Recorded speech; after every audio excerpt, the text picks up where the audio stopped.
Somewhere in your garden right now, there is a perennial that is quietly running out of time. Not dying, not diseased, just sitting in a window that closes in a few weeks. Miss it and the plant is fine. It comes back next year. It just does not flower properly. And you will never connect the missing flowers to the thing you did not do in August because the gap between them is 8 months. That is what makes this month strange. Nothing looks urgent, and underneath that, half a dozen plants are sitting at exactly the right moment to be split. A few others are sitting at exactly the wrong moment, and nothing in the garden tells you which is which. So today, both lists. 8 perennials that need dividing now, and 3 that people divide in August every year and should not. One admission before we start, because it makes the rest make sense. There is a plant on the do not touch list that I divided in August for years. It survived every time. It just never flowered properly, and I blamed the weather, the soil, the position, everything except the thing I was actually doing wrong. Hit subscribe before we go because this channel gives you the specific window and the specific reason instead of vague seasonal advice, free, every week. And drop your state or zone in the comments because this deadline lands on a completely different date depending on where you garden. I read every one. First, the rule underneath all of it, because once you have this, you can work out the answer for any plant I do not mention. Divide a perennial when it is not trying to flower. That is the whole thing. A plant cannot rebuild a root system and produce blooms at once. Something gives, and it is always the flowers. So spring and early summer bloomers get divided now while they wind down. Late bloomers wait until spring, because right now they are mid-job. There is a second rule that decides whether the division survives at all. Get it in the ground at least 4 to 6 weeks before your ground freezes. Not before first frost, before the ground actually freezes, which is usually several weeks later. Those weeks are root establishment time. A division with that window intact anchors itself. One planted too late has no grip, and the freeze and thaw cycles of late winter lift it straight out of the soil. You find it on the surface in March with its roots in the air. Find your average first frost date, add a couple of weeks, count backwards. That is your real deadline, and it is different for everyone watching. Now the 8. Number 1, bearded iris, and this is the one with the tightest window on the whole list. Bearded iris does not follow the fall rule. It is divided in summer, roughly 6 weeks after flowering finishes, while it is dormant in the heat. And the agreement is unusual. Illinois, Wisconsin, Kansas, Iowa, and Washington Extension Services all independently land on July and August. 5 different climates. Same answer. That almost never happens in gardening. The reason is that iris goes properly dormant for about 6 weeks in the warmest part of summer, and dividing during that dormancy dramatically reduces the risk of the bacterial soft rot that ruins rhizomes. Divide every 3 to 5 years when flowering declines or the rhizomes crowd and push up out of the soil. And here is the step almost nobody does. Wash the rhizomes off with a hose before you cut them apart. That is not about being tidy. Borer tunneling and soft rot are both invisible under caked soil, and you cannot inspect what you cannot see. Discard the old leafless rhizomes from the center. They have flowered already and will not again. Keep the young outer ones. And look for the Y shape. The best divisions are double fans, 2 small rhizomes attached to a larger one. Double fans flower a full year sooner because a single fan spends its first year just building strength. Replant with the top of the rhizome barely covered. Iris needs sun on its back to flower. Bury it, and you get leaves forever. Number 2.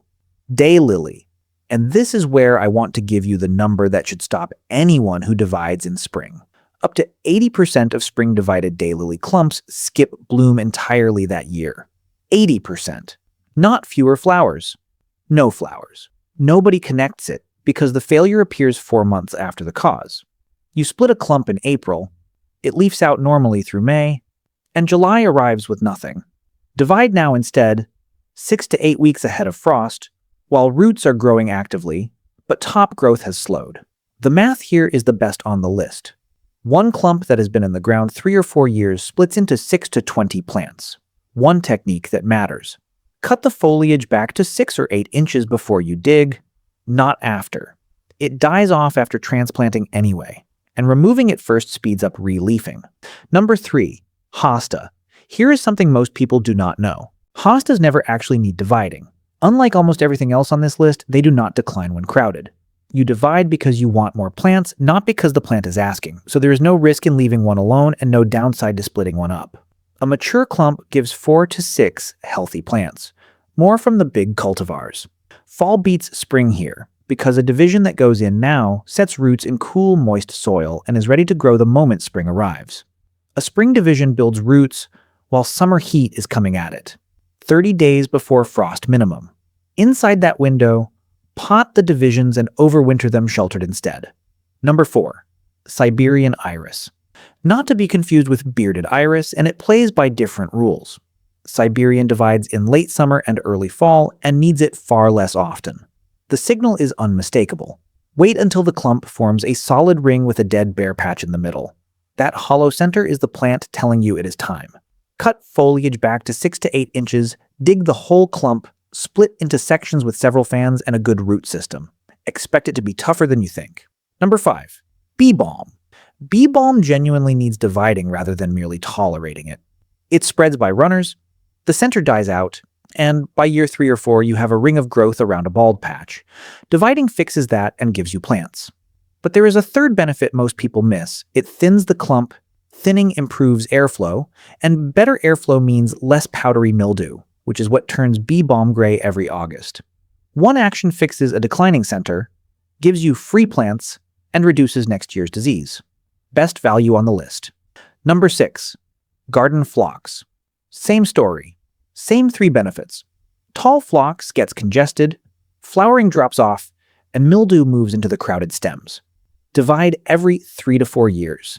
Keep the vigorous outer growth, discard the woody center. Even if you gave every division away, the airflow improvement alone would be worth it. Number 7. Coral bells.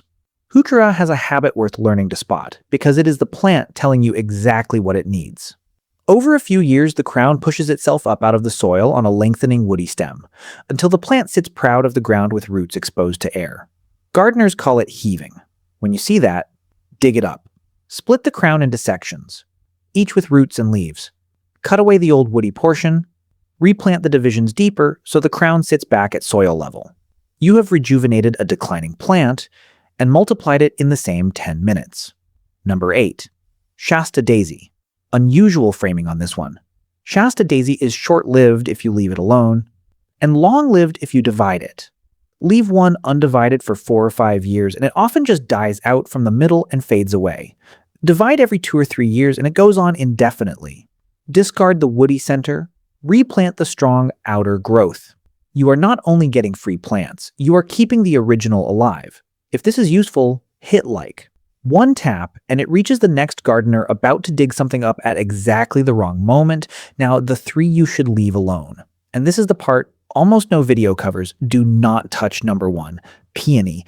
This is the one I got wrong for years. Peonies can be divided and they will survive it. That is exactly what makes the mistake easy to keep making. Nothing dies, nothing looks wrong. It comes up the next spring with good foliage and you think you got away with it. Then it produces almost no flowers for a year, sometimes 2, sometimes longer. I blamed the position. I blamed a wet spring. I fed it, which did nothing. It took an embarrassingly long time to accept the plant was simply telling me it did not want to be moved. Peonies resent disturbance more than almost anything else in a border, and properly sited, a peony routinely outlives the person who planted it. So, if you have one you love where it is, leave it there. Permanently. If you genuinely must divide, September and October, not August. Each division needs 3 to 5 buds, the pink eyes on the crown, plus a good root system. And here's the rule that decides whether it flowers again. Set those buds 1 to 2 inches below the soil surface. No deeper. A peony planted too deep produces beautiful foliage and no flowers. Forever. That single mistake is behind most of the non-blooming peonies in this country. Do not touch number 2, asters, sedum, and hardy chrysanthemums. All 3 are doing exactly what you planted them for right now. In bud, opening, or about to. Dividing a plant mid-flowering is the clearest possible violation of the rule we started with. Autumn Joy sedum is about to turn from pink to copper. New England aster carries you through September and October. Hardy mums are just getting going. Their window is early spring, as new growth begins. Mark them now if the clumps are crowded, then walk away and let them work. Do not touch number 3. Anything you cannot get in the ground in time. Less a plant, more a rule, and it saves the most divisions. If you are already inside 4 weeks of your ground freezing, do not start. A division with no root establishment gets heaved out by winter freeze and thaw and dies exposed on the surface. You have turned one healthy plant into several dead ones. Missed the window? 2 good options. Wait until spring, which for most of this list is fine. Or divide anyway, pot them, and overwinter somewhere sheltered and frost-free where roots can develop protected. What you should not do is split a healthy clump in November and hope. Now, how to actually do it, because the technique matters as much as the timing. Water the plant deeply the day before you dig. A hydrated plant handles division stress far better than a dry one. Dig the entire clump. Do not slice a wedge off the side while the rest stays in the ground, because you damage the parent and get a poor division at once. Go wide, 6 to 8 inches out from the stems. Cut with something sharp. A knife, a spade edge, 2 forks back to back. Never tear a clump apart. Torn tissue is ragged tissue, and ragged tissue is where rot gets in. Every division needs 3 things: roots, a crown, and some top growth. A crown with no roots will not survive. Roots with no crown will not regrow. Replant immediately. Do not leave divisions in sun or wind while you do something else. Water deeply, then keep the soil consistently moist for 4 to 6 weeks while they root in. Mulch after the ground cools, not straight away. Too early traps warmth and encourages growth you do not want heading into winter. And expect a quiet first year. Most divisions spend their first season building roots rather than flowering. That is not failure. That is the plant doing what you asked. So here is where that leaves you. 8 that want dividing now. Bearded iris with the tightest window and the wash and inspect step. Daylily with the 80% statistic. Hosta, which never needs it but always rewards it. Siberian iris waiting for the hollow center. Balm and Phlox, where dividing buys you next year's airflow too. Coral bells that have heaved out of the ground. And Shasta daisy, which only lives long if you keep splitting it. 3 to leave alone. Peonies, permanently if you can. Asters, seed 'em. And mums, until spring. And anything you cannot establish before the ground freezes. One afternoon. A sharp spade. A clump that has sat there 4 years getting crowded. 3 quick things before you go. Subscribe and hit the bell, because next I am covering how to get these divisions through their first winter, which decides whether they come back strong or struggling. Hit like if the peony thing was news to you, because you are not the only one who has been quietly getting that wrong. And drop 2 things in the comments. Your state or zone, and which of these 8 you are dividing first. I read everyone. Now go and look at your clumps. The ones that flowered less this year than last year are already telling you what they need.